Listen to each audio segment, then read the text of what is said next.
Hey guys, welcome to my channel. If you are new here, I am Tembi Madroshe, and today I'll be bringing you a little bit of a chit chat, compensated or transactional relationships, general rhetoric around sex work, around rape culture. Don't forget to comment, like and subscribe.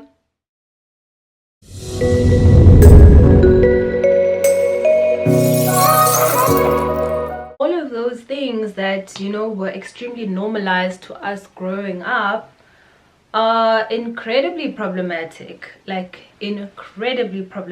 and as much as age disparities are less noticeable when the people in that said relationship are older, you can't help but question the dysfunctions that come with these kind of relationships when the founding dynamics were sexually exploitative and sexually abusive, to be frank. Which brings me to the point that I was trying to make regarding being honest about these transactional relationships that we deem as empowering to women and all sorts of things.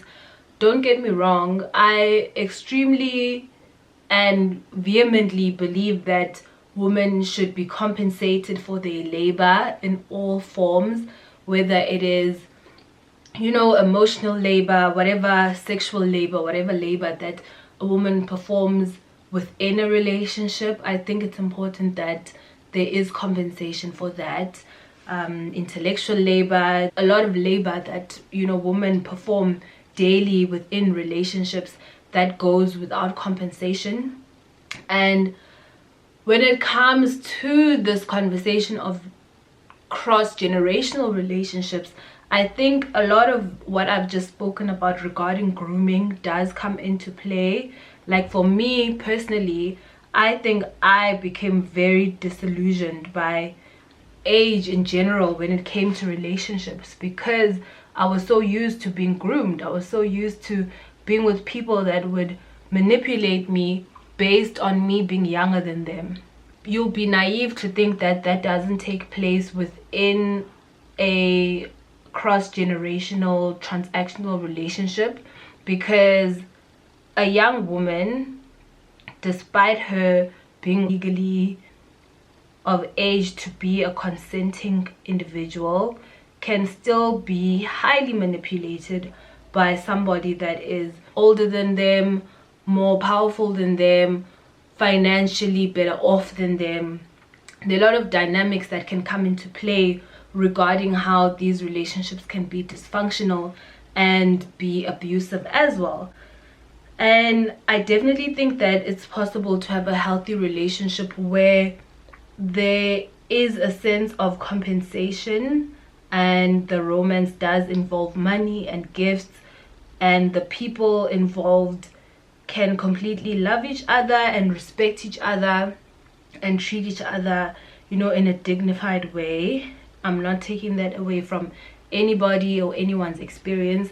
However, with my experience, I know for a fact that money has always played a role in either empowering or disempowering. So it can either help you as the young person in that context to be empowered and to be able to be independent, make your own decisions, not rely on anybody, because sometimes these so-called blessers establish a certain form in the relationship where they want you to be independent, where they will fund your business idea, or they'll pay for your education, or they'll pay for your rent, where they'll do certain things that are perhaps out of your own parents' means.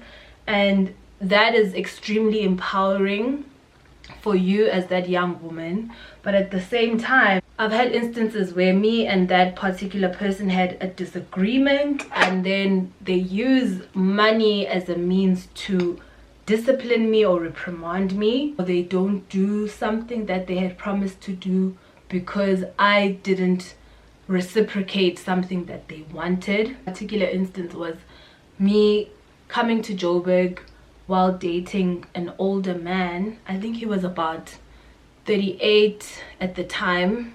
He was young in the sense, like in the broader sense of things, but in comparison to me, he was much older, because I think I was only like 20 at the time. So I came here to Joburg I was still living in Cape Town, to visit him, and it's because I wanted to go see a Trey Songz concert. So he had booked my tickets for the concert, booked my flight tickets, like the whole thing was done. And when I came here, I wanted to go to the club with my friend, and he was like, "Ugh, I don't feel like going out, but you guys go and have fun." And I think he gave me like 2,000 rand to spend money on drinks, which is, I guess, in different contexts someone would regard it as a lot of money, but when you're used to going to the club and buying countless bottles of champagne, that's not a lot. So there was like an element of restricting us, so we knew that we'd probably just be at the bar buying cocktails or shots or whatever. My friend and I went, I think we went to Taboo at the time, and we were sitting at the bar. We were very happy to be sitting at the bar buying drinks and so on. And then one of the waiters or bartenders approached us and said that, you know, someone is inviting us to go sit at the table. And I remember my then partner had asked that, you know, we don't interact with any other men, we just buy our own drinks, spend our own money. So when you are in these kinds of relationships, you almost become used to the policing, because you're always told what to do or what not to do, and it's very normalized until you're not in that situation. Because if you are a grown adult, no one should be telling you what to do, right? But because those relationships infantilize you, you become so used to being told what to do. We sat with that other table because honestly we wanted to sit in VIP. We were tired of buying our own drinks at the bar. Like, that was the ghetto, honey. So cool, we go and we join that table, and I think I was the attraction for the, you know, baller at that particular table. So of course he was interested in getting my details. I don't recall us even drinking much from their table because we had been buying our own drinks. We were okay. But like at the end of the night, I ended up giving that person my contact details. When the night had ended and it was time to like go home, I went back to my partner's apartment, and you know, the night was good. I just gave him a recap of how things went, and he asked me like, did you meet anyone, did you give anyone your number? And obviously I lied and I said no, I didn't do any such thing. And then I think the following morning, the gentleman from the night before gave me a call, and obviously I had to answer the phone. Like, you can't just not answer your phone. So I was on the phone, and you can hear the other person on the line even if your phone is not on loudspeaker. And I basically was like to the person, I can't talk right now, I'm busy. And my partner was like, who was that? And I'm like, who was where? The whole thing was a mess, because it turns out that my partner knew the guy that called me, and now he was extremely embarrassed because I was out here doing the most when I was supposed to be just visiting him for a Trey Songz concert. Immediately after all of that was uncovered, my partner was like to me, you're going back to Cape Town. I'm booking you the first flight out and you're going back to Cape Town. And like, I was obviously distraught. These are the things that come into play when we speak about manipulation, because this person is policing you, controlling you, and then using money as a means to put you in your place. As petty as it sounds to be told that you can't go to a Trey Songz concert, that can really like mess you up. Like, it can mess your entire psyche up when it comes to, this looks so cute, it can mess your entire psyche up in terms of like how you now navigate the relationship. You start to think, okay, this person contributes to my lifestyle in a particular way. If I still want to have those things, I need to act in a certain way. Because yes, I am over the age of 18. Yes, I've consented to this relationship. But at the same time, there's a lot of manipulation that takes place. Because that man had a daughter that was literally my age. So how do you justify or rationalize how somebody can treat another woman who is his daughter in a particular way and not treat you in that certain way as well. And don't get me wrong, I'm not saying that all these relationships are completely dysfunctional, but I'm just proposing that we start to question like these certain things. I'm actually done with my face, so I'm just going to be talking for the rest of the video now. I think the other thing that people tend to collate is sex work and compensated relationships, and a lot of the time these two are collated when the woman is young and unmarried and dating, you know, this older man. These two things are never collated when it's a marriage. We know very well that marriage is oftentimes compensated, transactional, but no one will ever, you know, look at a wife as a sex worker within the context of her marriage. And I think this is because there's this schism that occurs when like a young woman has like full autonomy and is not necessarily being respectable or behaving in a way that is seen as respectable. So there's a need to almost identify her as the outlier, or to identify her as someone that is immoral or doing the wrong thing. And I'm not trying to like distinguish the two because of respectability or anything like that. I just think it's important not to collate them because it exacerbates a larger issue, right, which is slut shaming, rape culture, and everything that is packed into this whole culture of patriarchy and misogyny. In South Africa, sex work is criminalized, and for a very long time organizations and activists like Sisonke and Sweat and a lot of women who have stood up against like these issues have lobbied for the decriminalization of sex work.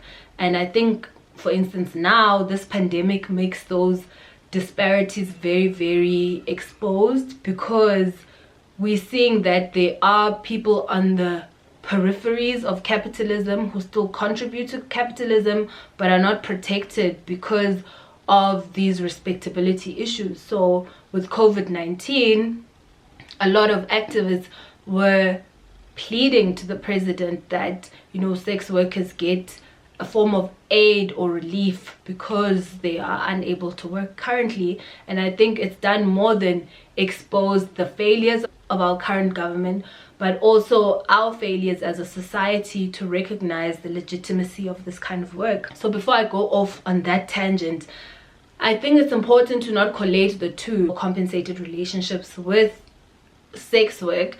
And that's because I guess it's a tricky line to toe, but if you were to spell it out for someone, you'd say that compensated relationships rely heavily on the idea of the relationship being romantic, the idea of the compensation being not necessarily defined, although in a lot of compensated relationships people will have a set allowance that they get per month or a set of expenses that the partner must take care of.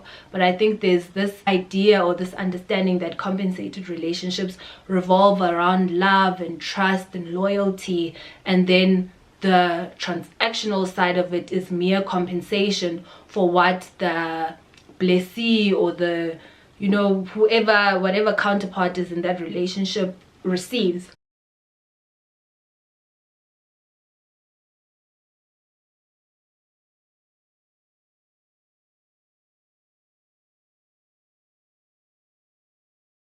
Within like black feminist thought, we have come to state that it is important to term sex work as sex work because prostitution connotes the ideas of coercion, women not having autonomy over their bodies, women not being responsible or accountable for what is happening to their bodies. I don't think that there should be the desperate need to separate them, and that's because we tend to want to do that when we are appealing to our respectability politics.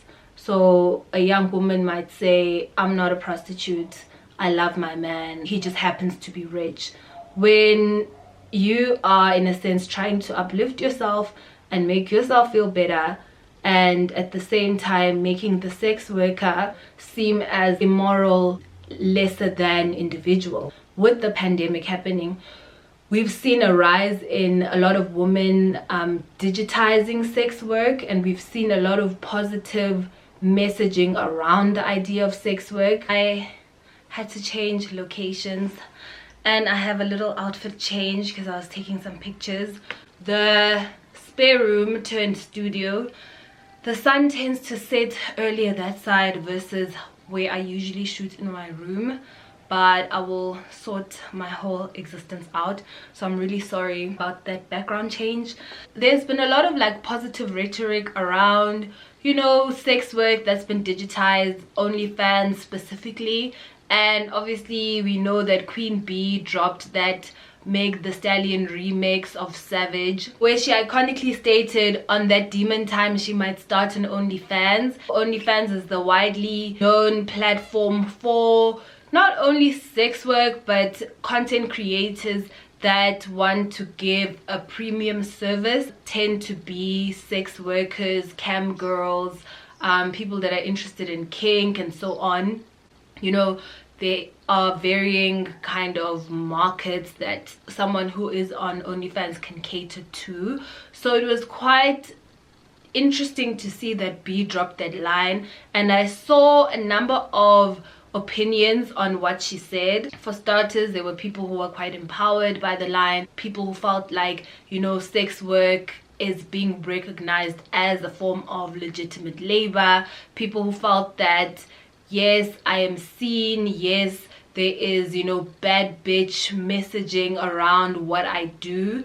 And a lot of people were inspired to start their OnlyFans account because of like that whole positivity around the Savage remix. And then at the same time, I saw a lot of people critiquing B because she is at the height of capitalism. She is, you know, cisgendered, heterosexual, married. All forms of respectability are upon her, and for her to drop that kind of line, but it could almost seem like she's taking the idea of sex work too lightly, or she's romanticizing it. And I think both of those conversations are important to have, particularly because I think people on social media tend to over glamorize sex work. Even intergenerational relationships or compensated relationships tend to be over glamorized a lot on social media, and there are a lot of people who don't realize that a lot of sex work requires range that you might not have, stamina that you might not have, and skill sets that you might not have. Can you do a handstand?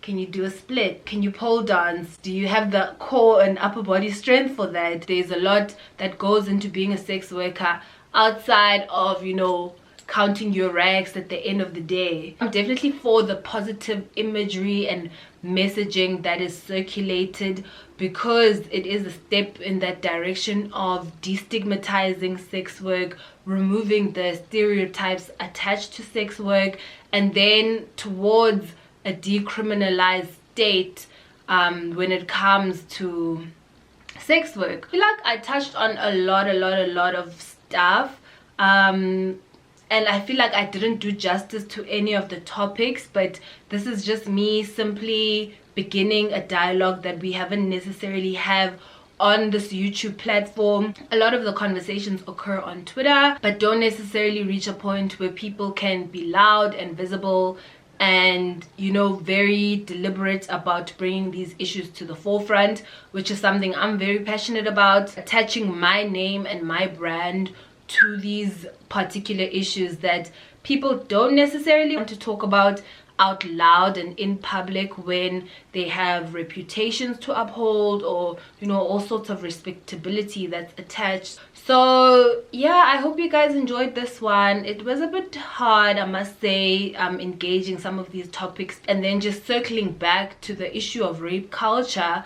I think a lot of adult women are sitting now with the trauma of possibly having been raped or possibly having been groomed, and they don't know how to reconcile that in their minds. That's the chat, y'all. That's the chat. Sometimes we have to have these conversations, as difficult as they are. Don't forget to comment, like, and subscribe. Let me know what you thought. Let me know how you felt.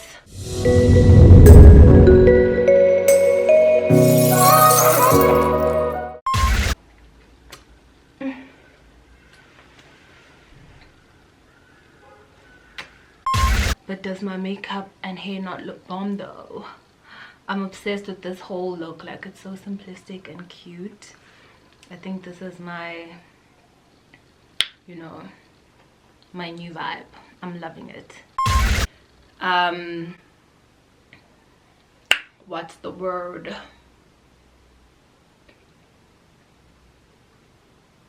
I don't know what the word is.